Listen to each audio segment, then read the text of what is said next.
Hello students, myself Anjana इंटोरिया from Vermont Meera girls college Udaipur. और आज हम पढ़ेंगे type study paramecium caudatum. Paramecium caudatum हमारी फर्स्ट यूनिट की फर्स्ट टाइप स्टडी है। पैरामीशियम कॉर्डेटम प्रोटोजोआ जो सीलिया की सहायता से गति करते हैं, जिन्हें हम सीलिएट्स कहते हैं, और उन्हें हम सब फाइलम सीलियोफोरा में सम्मिलित करते हैं।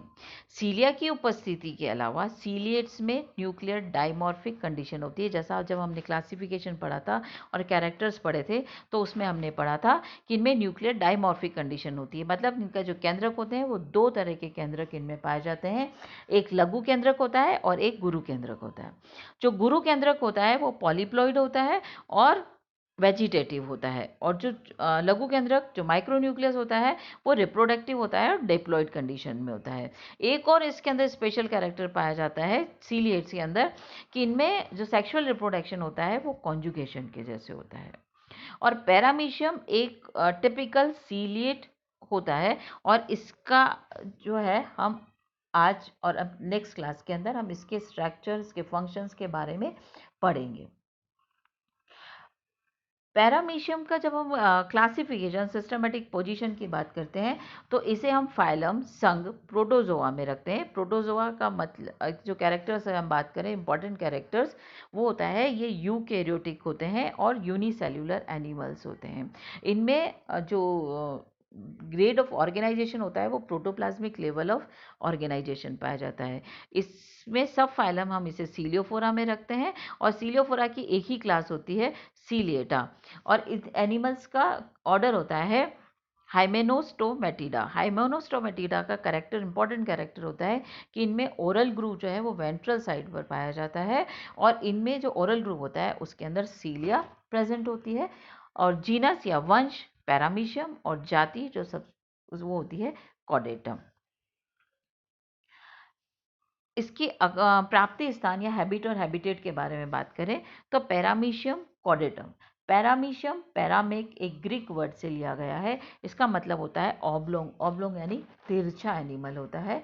और जो इसका स्पीशीज़ का नाम है कॉर्डेटा, वो लेटिन वर्ड से लिया गया है, जिसे हम कहते हैं टेल।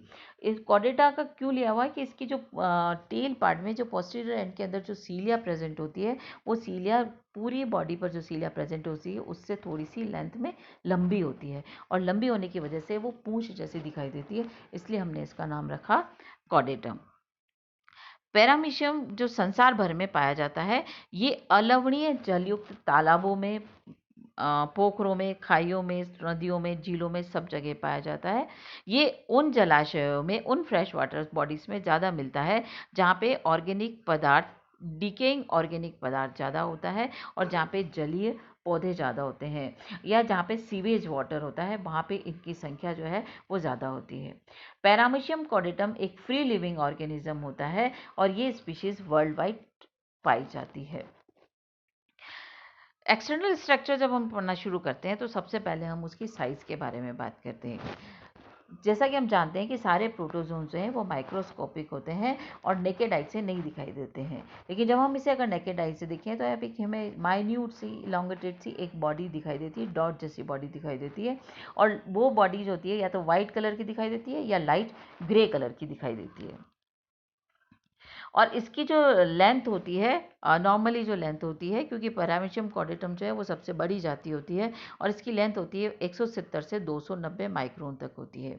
इसका जो बेलनाकार शरीर होता है, जैसा कि चित्र में दिख रहा है, बेलनाकार शरीर का सबसे बड़ा व्यास जो होता है, जो डायमीटर होता है, वो उसकी कुल लंबाई का 2/3 होता है।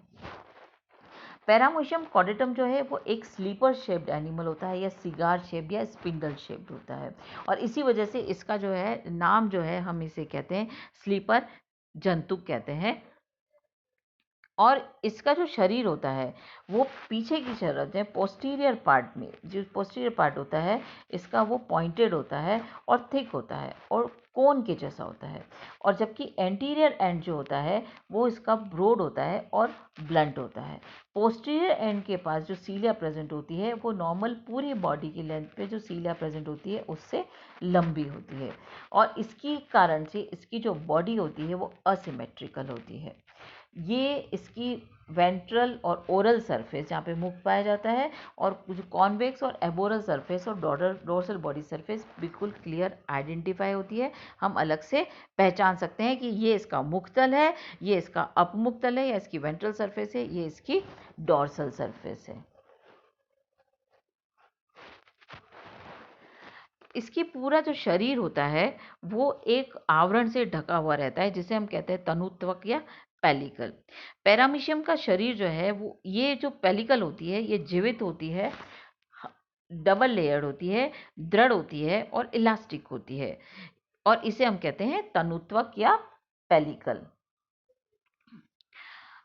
जब हम पेलिकल को जब हम देखते हैं तो एनिमल्स को ये होल्ड करके रखती है, इलास्टिक होती है और कॉन्ट्रैक्शन के अंदर मूव करने के अंदर इसकी हेल्प करती है।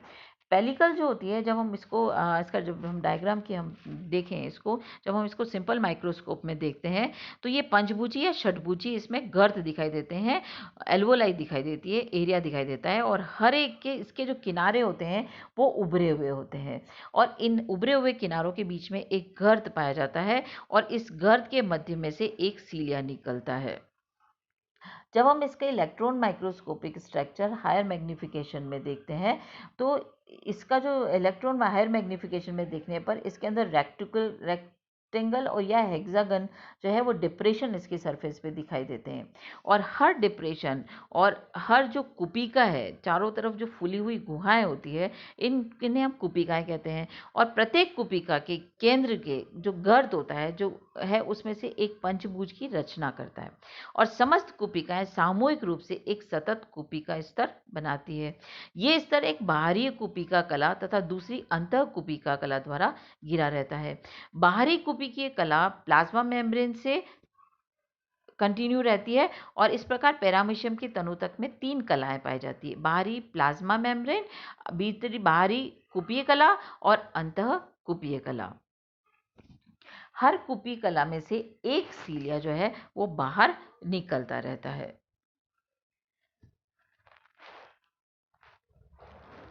और ये इसे मूवमेंट के अंदर हेल्प करती है। हर पेलिकल, जैसा कि हम जानते हैं कि इसके पूरे शरीर के ऊपर सीलिया प्रेजेंट होती है, इंटायर बॉडी सीलिया या पक्षमाप प्रेजेंट होती है, और ये असंख्य होती है, महीन होती है और छोटे छोटी होती है। इनकी हर सीलिया की लंबाई 10 माइक्रोन से 12 माइक्रोन तक होती है, और उसका व्यास जो है, डायमीटर जो है वो 0.27 माइक्रोन तक होता है। अब पहले भी लास्ट स्लाइड में हमने देखा था कि तो जो तनुत्वक या पेलिकल होती है उसका जो हेक्सागन, जो सेंटर हेक्सागन होता है, उसके हर सेंटर से एक सीलिया जो है वो बाहर निकलती है, और इस तरह से अगर हम पूरी शरीर के पूरे पैरामीशियम की बॉडी की सीलिया की बात करें तो वो 10,000 से 14,000 तक सीलिया प्रेजेंट होती है। ये इसका लोकोमोटिव ऑर्गन होता है, और सारी सीलिया एक सिस्टमेटिक अरेंजमेंट में पाई जाती है और लॉन्गिट्यूडनल लाइंस में प्रेजेंट होती है। इसकी सारी लंबाई समान होती है, लेकिन पीछे के सिरे पे जो पक्षमाप होते हैं, जो सीलिया होता है, जैसा हमने लास्ट डायग्राम में देखा था कि वहाँ पे एक कॉडल टफ्ट पाया जाता है। पीछे के शरीर की सीलिया जो है वो थोड़ी सी लेंथ में लंबी होती है, और उसे हम बोलते हैं कॉडल टफ्ट कहते हैं, और इसी के नाम पर हमने इसका नाम रखा था कॉडेटम। इलेक्ट्रॉनिक माइक्रोस्कोपिक में जब हम सीलिया का स्ट्रक्चर देखते हैं तो सीलिया और फ्लैजिला का स्ट्रक्चर एक जैसा होता है। इसकी रचना में एक झिल्लीदार आवरण में बंद मैट्रिक्स होता है, और यह आवरण जंतु शरीर की जो सेल मेम्ब्रेन होती है उससे कंटिन्यू रहता है, जैसा कि हम यहाँ पे डायग्राम में देखते हैं। इसके अंदर पूरी लंबाई के अंदर 9 परिधीय तंतु इसके अंदर पाए जाते हैं, और हर परिधीय तंतु में रचना में 2 उपतंतु हैं, 2 सब फाइबर्स प्रेजेंट होते हैं, और ये जो सब फाइबर्स होते हैं इसके प्रत्येक जोड़े के एक सब फाइबर में से 2 छोटी छोटी भुजाएं या प्रवर्ध जो है वो बाहर की तरफ निकले रहते हैं, और ये सब जो प्रवर्ध बाहर की तरफ निकले रहते हैं ये क्लॉकवाइज डायरेक्शन में होते हैं। जो मैट्रिक्स के केंद्र में 2 एकल तंतु प्रेजेंट होते हैं, 2 एक सेंट्रल फिलामेंट्स जो हैं वो प्रेजेंट होते हैं, और ये दोनों एक आंतरिक कलात्मक आवरण में बंद रहते हैं।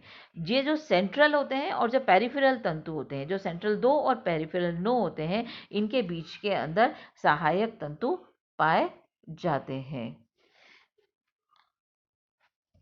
Thank you.